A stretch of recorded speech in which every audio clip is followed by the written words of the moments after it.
À l'approche de l'élection présidentielle de 2025 au Gabon, un phénomène regrettable prend de l'ampleur, le harcèlement et le dénigrement sur les réseaux sociaux. Marlène Essola Ifuntam en est victime à l'heure actuelle. Candidate engagée et symbole d'une jeunesse dynamique, elle fait l'objet d'attaques gratuites visant à discréditer sa personne plutôt que de débattre de ses idées. Des vidéos ordinaires qui datent d'il y a quelques années en arrière, où on la voit simplement en tenue de sport ou participant à un clip musical, sont détournées et utilisées pour insinuer que son engagement politique ne serait pas sérieux.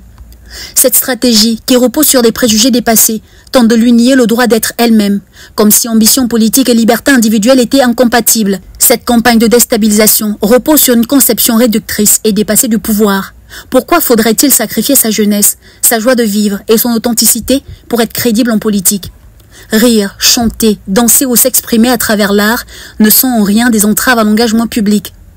Au contraire, ces éléments traduisent une personnalité proche du peuple, une femme qui assume pleinement son identité. Il est temps de sortir des stéréotypes qui voudraient que seuls des profils formatés et austères puissent prétendre à des responsabilités politiques. L'histoire nous a montré que la rigidité et le conservatisme excessif n'ont jamais garanti de bons dirigeants. Le Gabon a besoin de leaders audacieux, ouverts, capables d'inspirer la population. Et Essola Ifuntam incarne parfaitement cette nouvelle génération. Plutôt que de sombrer dans des attaques personnelles, il est essentiel d'élever le débat politique en confrontant les projets et les visions pour l'avenir du pays. Les réseaux sociaux doivent être un espace de discussion constructive et non un terrain de règlement de comptes sexiste et rétrograde. Il est inacceptable que des candidats, en particulier des femmes, soient jugés sur leur apparence ou leur mode de vie, plutôt que sur leurs compétences et leur ambition pour la nation.